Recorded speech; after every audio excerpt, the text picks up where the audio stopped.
Okay, it's the top of the hour. A huge welcome to people who've joined. So this is the third in the series of webinars done by Bailey and French this week for Learning at Work Week.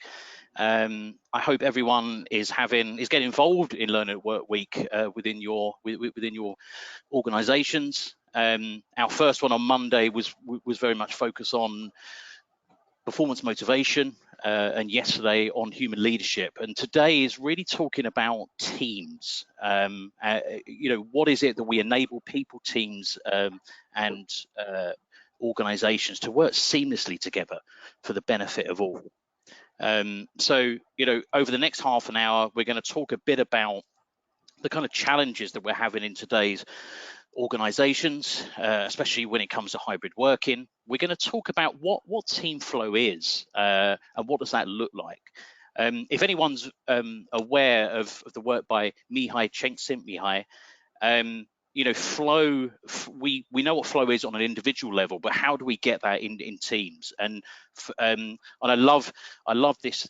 What he says here about what flow is: being completely involved in an activity for its own sake. The ego falls away, time flies, every action, movement, and thought follows inevitably from the previous one. Like playing jazz, your whole being is being involved, and you're using your skills to the utmost. So when we're really talking about that peak performance, but how do we get that on a team level? Next slide, please, Rachel.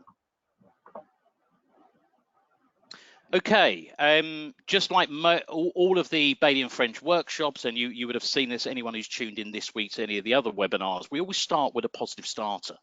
And this is just to get the creative juices flowing and get you thinking about when is it, or what does being part of a team mean to you? Thinking of a time when you or your team collaborated in an effective manner. What did that look like? What did that feel like? I think for me, very much a few years ago, part of a football team where we knew our roles, we knew our individual roles within the team. We knew how to we had a game plan. We were aligned to a common goal. And we knew that it was a team who was going to get us there. We weren't going to be a set of individuals. Jamie, just before I introduce yourself, do you want to just give a flavour of a team that you've been involved in? Yeah, sure. Thank you, Ben. I suppose thinking of a team that I've been involved in, I think of maybe working at the moment, working across a cross-functional team. We have really clear goals and objectives that we need to look to achieve.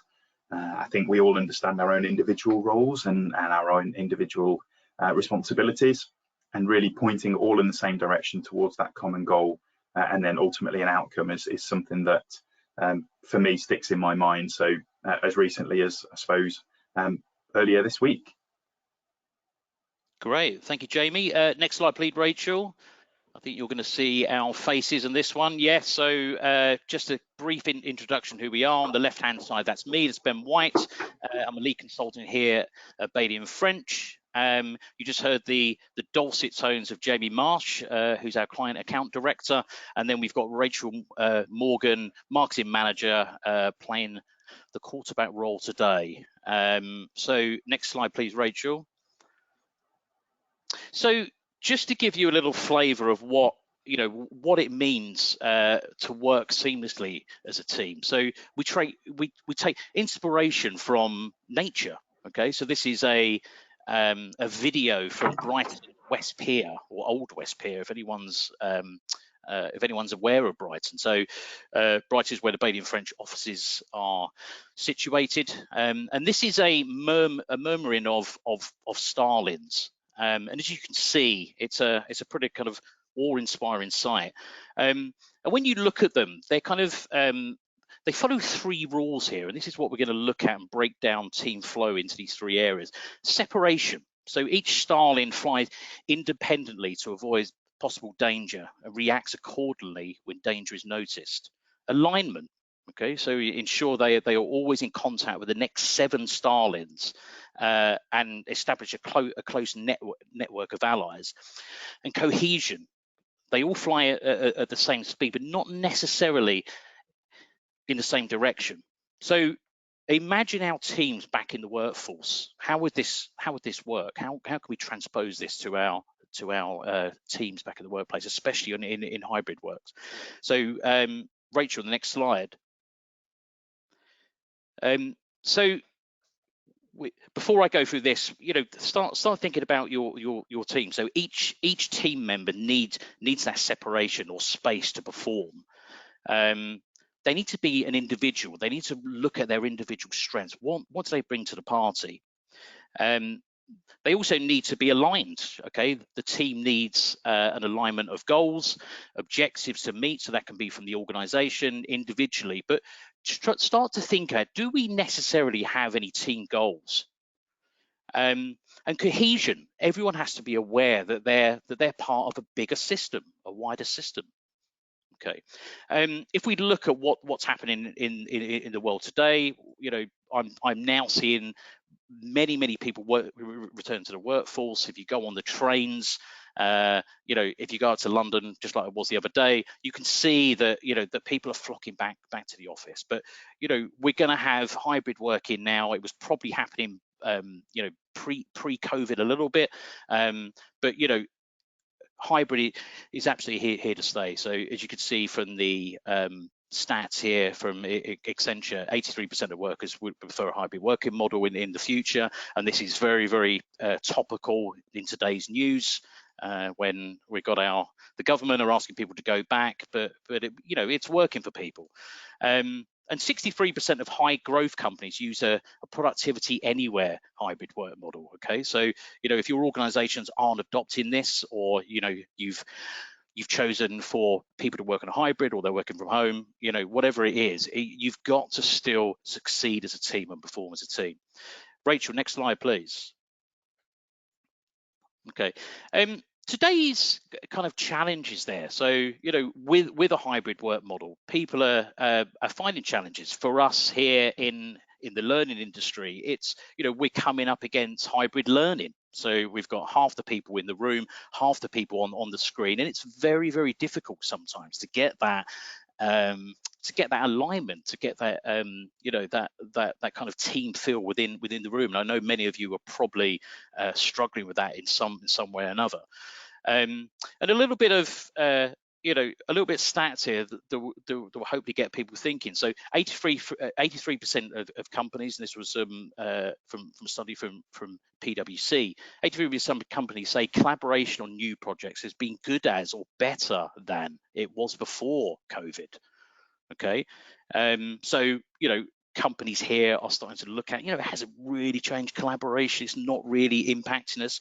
Whereas 87% of employees believe working in the office is important for collaborating, building relationships. So, I, for one, find it much better if I'm going in for a meeting and I want to see people on face to face. It's better to go in the office. It's better to see the whites of their eyes and be there. But an interesting stat here, 30% of employees with less than 5 years experience, okay, they want to work remotely no more than 1 day a week. So there's different kind of generational pool here. People of a younger generation, according to this, they want to go back in the office. Okay, it's very difficult to learn, to feel connected when you are in the hybrid. So it's worth just keeping a close eye on different generations within your team. Next slide, please, Rachel. Okay, so how, if we reimagine the team on a hybrid level, how are we engaging with each other?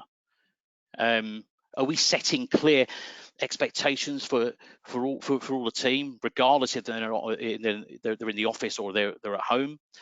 How are you creating that inclusive meeting experience with the same level of access as on-site people? Okay, are people being involved if they're on the screen at home or in the office?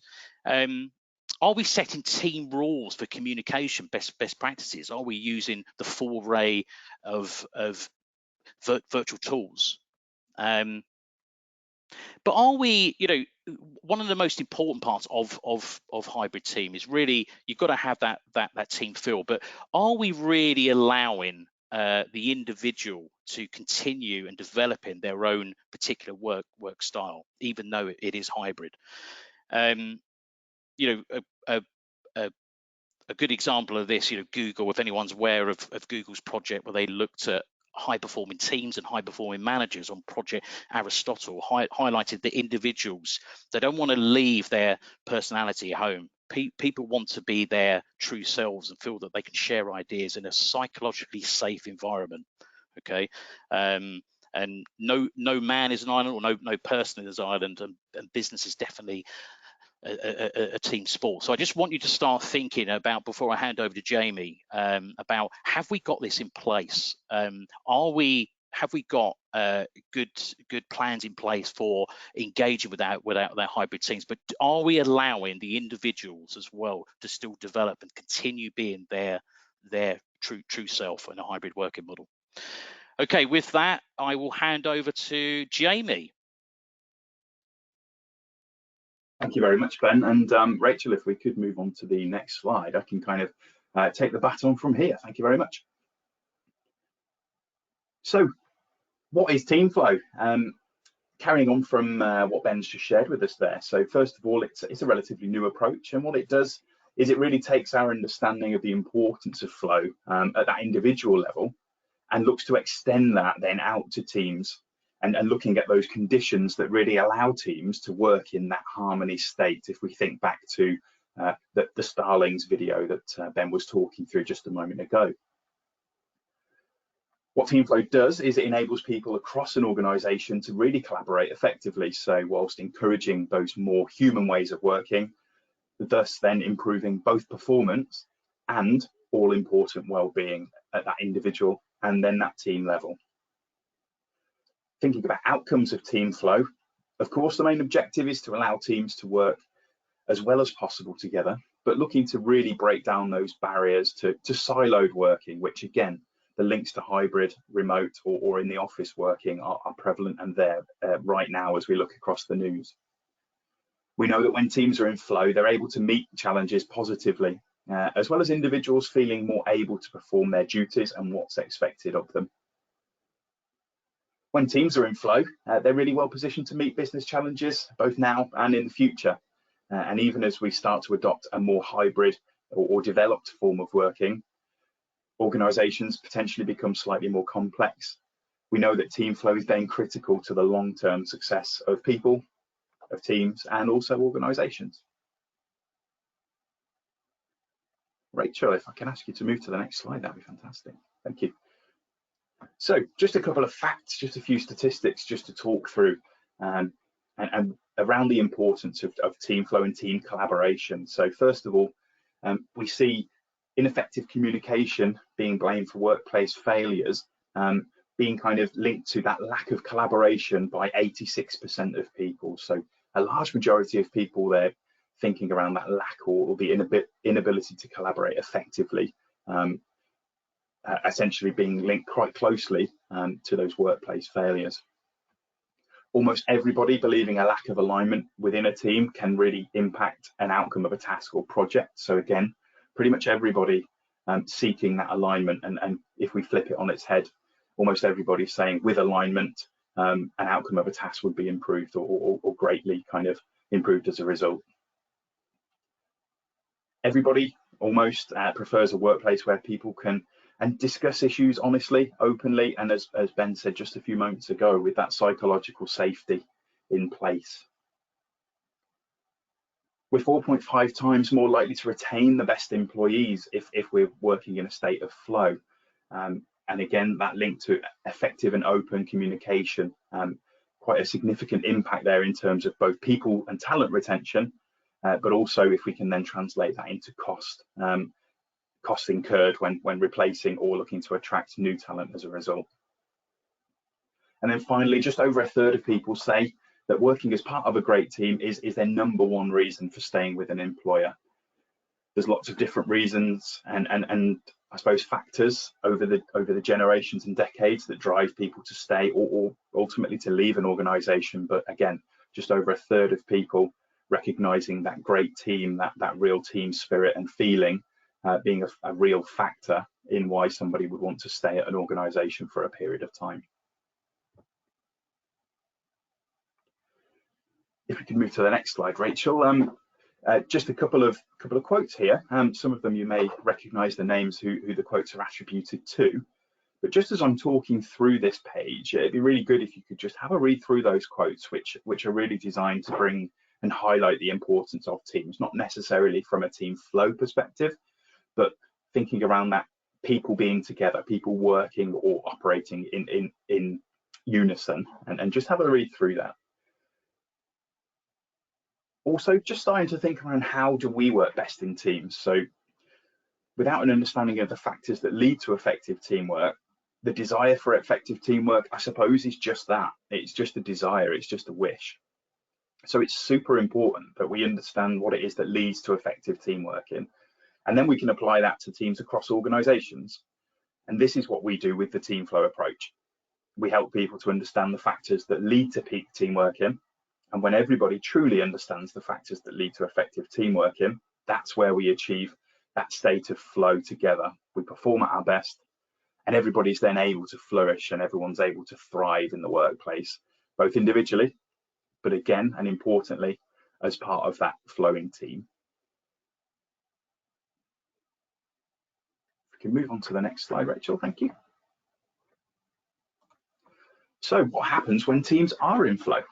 So you can see this is split into three different sections. We have the people, we have teams, and we have organizations. And I don't want to understate or underestimate any of the three facets that you see there, because the benefits are really trifold. You'll see that it does have magnificent benefits for people on an individual level, of course, and as it says on the tin, teams in flow will ultimately then have benefits and direct links to teams working in groups or as they naturally would. And then by literally just a process and an organic process, organizations, if teams are flowing, organizations then reap the rewards there as well. And so those three different levels are where we start to see benefits. So people individually understanding what it is about their role that they're expected to do, and really starting to play to strengths. And then finally, again, as Ben mentioned, feeling confident and comfortable enough to be able to stretch in a way that is psychologically safe and open. Then when we start to focus on a team environment, it's all around those respectful relationships and people having the time and space to grow, but also teams working together to utilize what we've got. What have we got in our team inventory, and how can we best use those strengths, whilst also making progress and constantly working towards those shared team goals. And then finally, from an organizational perspective, we're looking to create platforms that really maximize visibility and amplify belonging, part of something, as part of an organization, part of a company, but really looking to enable people to communicate in a powerful sense that is inclusive. It generates a feeling of trust. People can trust the organization and vice versa. And it creates essentially an organization and a culture which, again, is psychologically safe, and people feel open and honest to bring themselves and their full self to work. What I'll do now is I'll just talk you through, I suppose, the 9 key components or the fundamental factors that form part of team flow. So you may have heard us refer to these topics as we've gone through, but you can see on the right-hand side of this page on screen, I have 3 key topics. We have separation, we have alignment, and we have cohesion. And essentially, those are the 3 key factors that drive team flow. In terms of the 3 key factors, they can then be split into 3 further different conditions, if you like, and you can see those listed from 1 to 9 along the left-hand side. And what I'll do is I'll just briefly talk through each of those, just to give you again a flavour of what each of those is, and how they form part of this overall team flow concept. So first of all, we have separation, and we have initially that unique contribution, and it's really individuals knowing what they uniquely contribute to a team, and this should be really clear to everybody within the team, so that each person understands each other's unique contribution, that kind of mutual understanding. Then we have clarity of expectations. So it sounds quite simple, and it essentially means we should all have a clear and explicit communication so that teams can collaborate well and help us to know exactly what's expected of us so that we're more able to deliver against our goals. We have then safe to stretch, thinking again about that psychological safety element, and it's allowing individuals really to have that psychological safety, to create the right environment so that people can feel comfortable to ask questions, share ideas, and ultimately speak up when things potentially aren't necessarily right for that individual. So the confidence and the safety to be able to do so. Just as I'm talking through each of these conditions, just reflect to yourselves around the teams that you're in at the moment and whether you feel that all of these 9 conditions are in fact in place for your teams.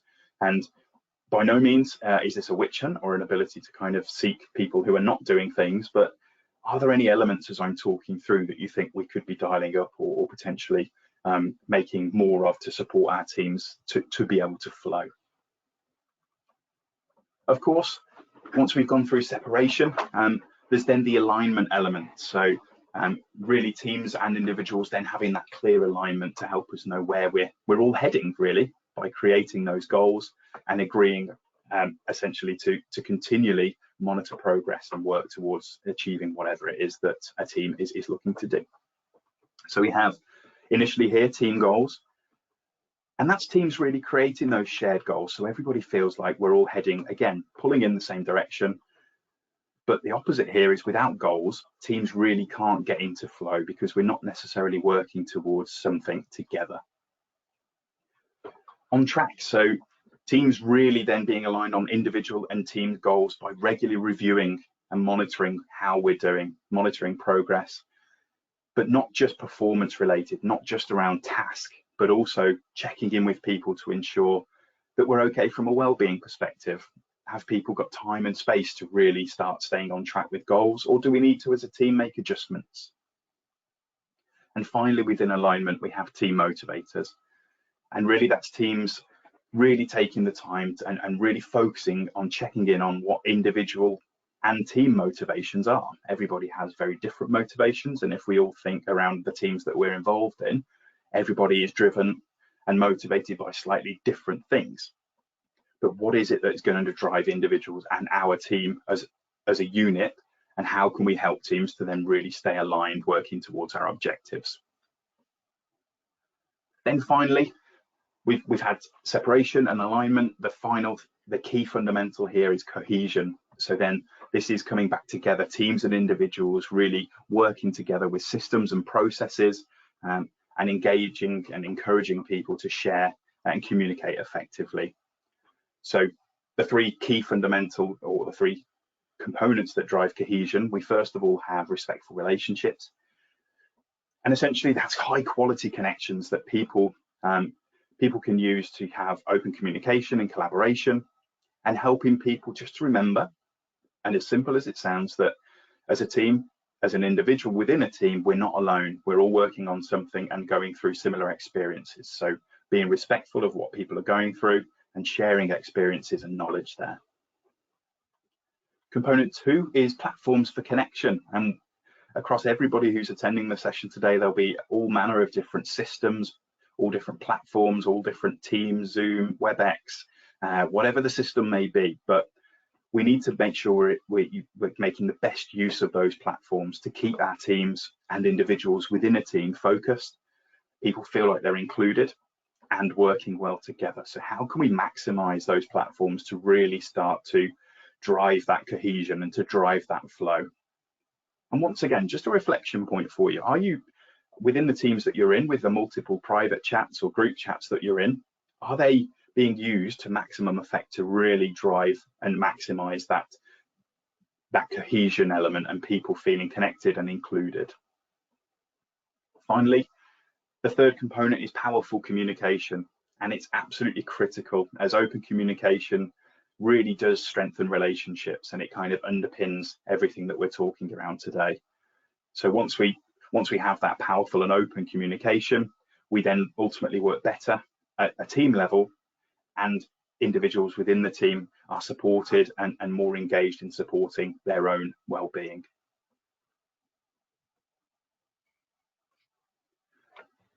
And then finally, Rachel, if we can move on to the next slide, that'd be wonderful. Thank you so much. Okay.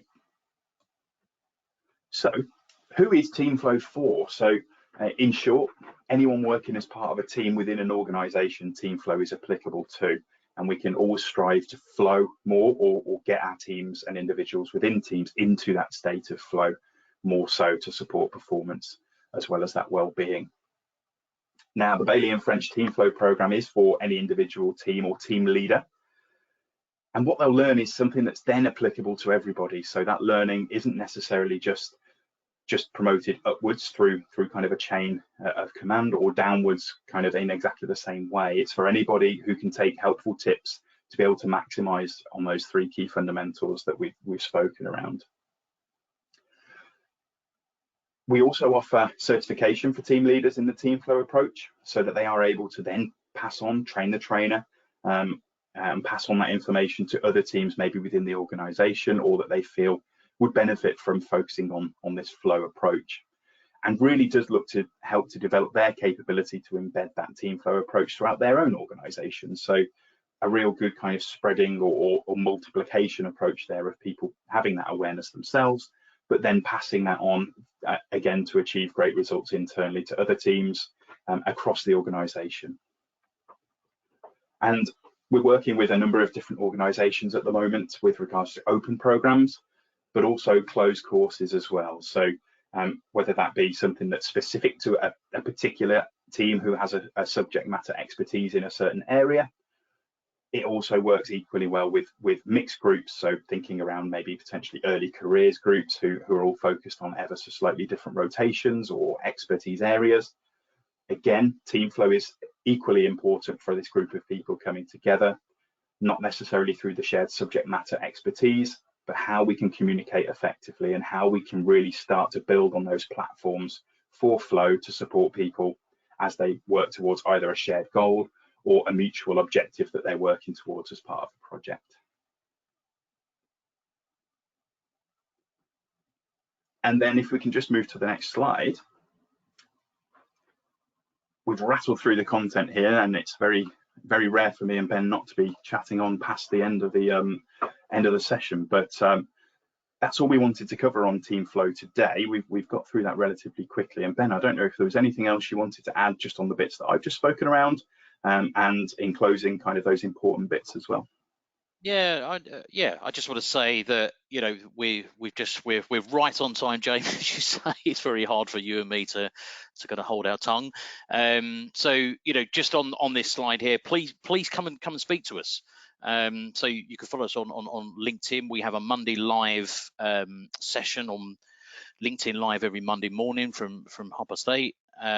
Be a member of our newsletter. You know, TeamFlow is very topical at the moment. We're talking about working with teams a lot with our clients, and our clients are talking to us about how do we drive performance and well-being and diversity as well within their teams. You know, especially now it is that hybrid model.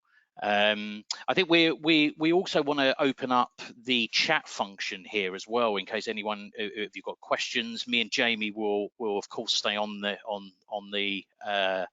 webinar past the time if you've got any questions. But yeah, so if you've got any questions, we'll wait a couple of minutes.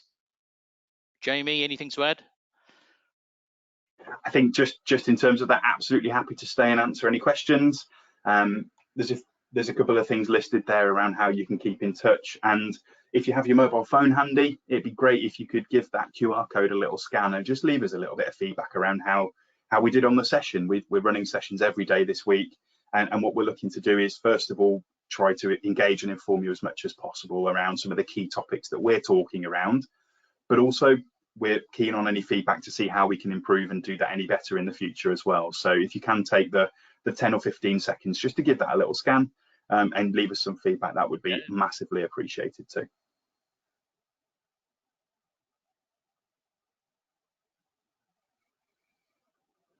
Okay. In that case, thank you all very much for your time across kind of roughly midday today. I hope you found that really useful. And yeah, if anybody wants to stay and ask us any questions, that would be wonderful. Otherwise, we look forward to hearing your feedback. And if anybody's interested, we do have another webinar session tomorrow You can find that on our LinkedIn with all the details and links to join. It's all around supporting well-being, so thinking beyond mental health, which is a fantastic and relevant topic to be thinking about right now. That's again at 1 o'clock. And so if you do have half an hour, 40 minutes across lunchtime tomorrow, we'd look forward to hearing, well, certainly look forward to joining you on the session tomorrow. Thank you very much. Great. Thank you all.